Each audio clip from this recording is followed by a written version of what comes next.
I set my alarm for 4:58 a.m. every single day for a full month, and by the end, I wasn't just tired. I was genuinely disturbed by what I discovered. Most of us have this fantasy, right?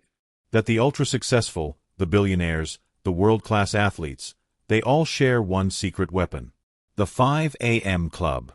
The morning routine. We tell ourselves, if I could just wake up earlier, I'd finally write that book, launch that business, get in shape. The early bird gets the worm.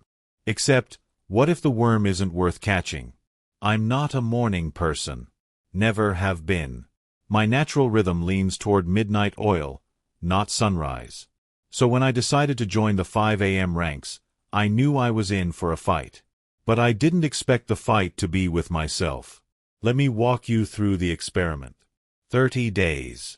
Wake-up time, no later than 5 a.m. No snooze. No excuses. I tracked my energy, my productivity, my mood. I took notes obsessively.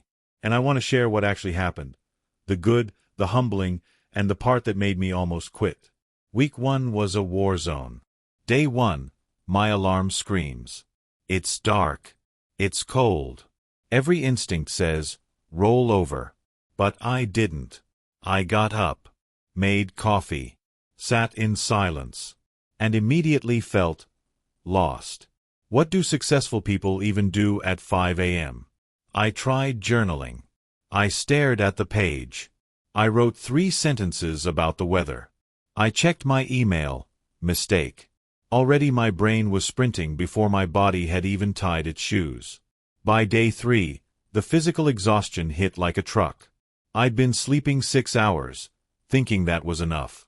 It wasn't. I needed 7, maybe 8. But if you wake up at 5, that means lights out at 9 p.m. Have you tried being asleep by 9 p.m. in 2024? It's almost laughable. Friends text. Netflix autoplays. Your brain, for once, is finally quiet and you want to enjoy it. But no, you have to sleep. Here's something nobody tells you about waking up early. The loneliness. At 5 a.m., the world is asleep. No notifications. No noise. I thought this would be peaceful. Instead, it felt isolating. I'd sit there with my coffee and think, everyone else is dreaming. Why am I here alone? Week 2, something shifted. My body stopped fighting. I no longer needed caffeine just to form sentences. I started using those early hours deliberately, reading, stretching, planning the day without urgency. For the first time, I understood the appeal. There's a stillness at 5 a.m. that doesn't exist at any other hour. It felt like I was getting a head start on the world. But here's the first unsettling truth. I wasn't actually getting more done. I was just doing the same work at a different time. My to-do list wasn't shrinking. My deep work hadn't magically increased. I had simply relocated my procrastination to the evening.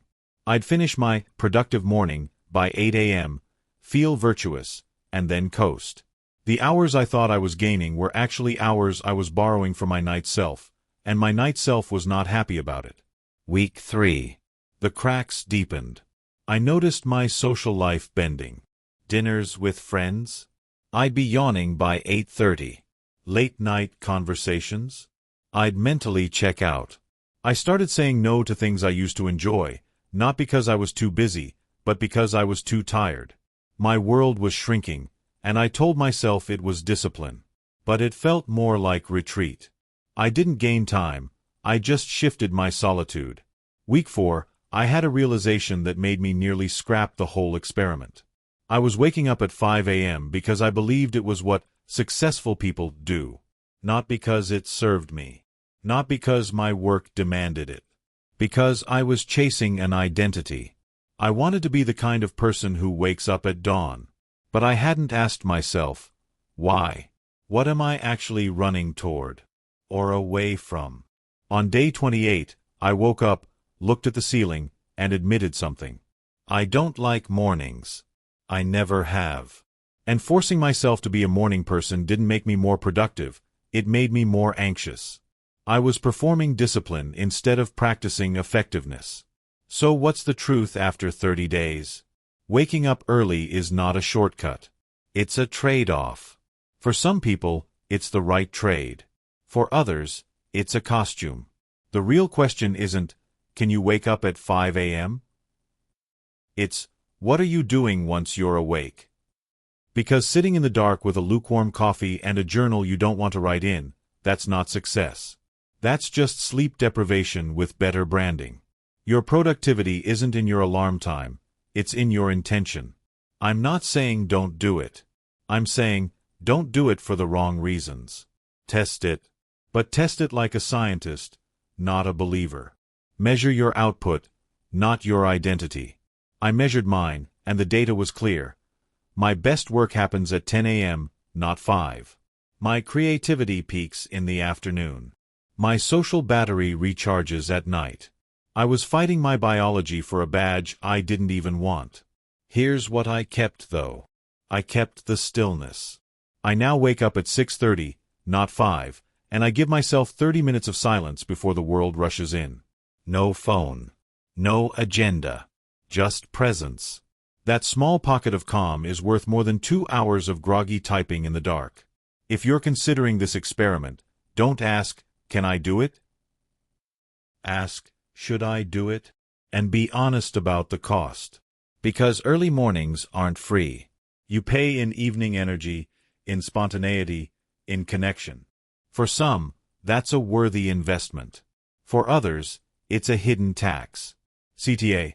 If this reframed how you think about routines and productivity, hit like, here at 1% at a time, we don't just chase habits, we question them. And let me know in the comments, what time of day do you actually do your best thinking? The 5 a.m. myth isn't that it's hard. It's that it's necessary. And the moment I stopped worshiping the clock, I finally started owning my time.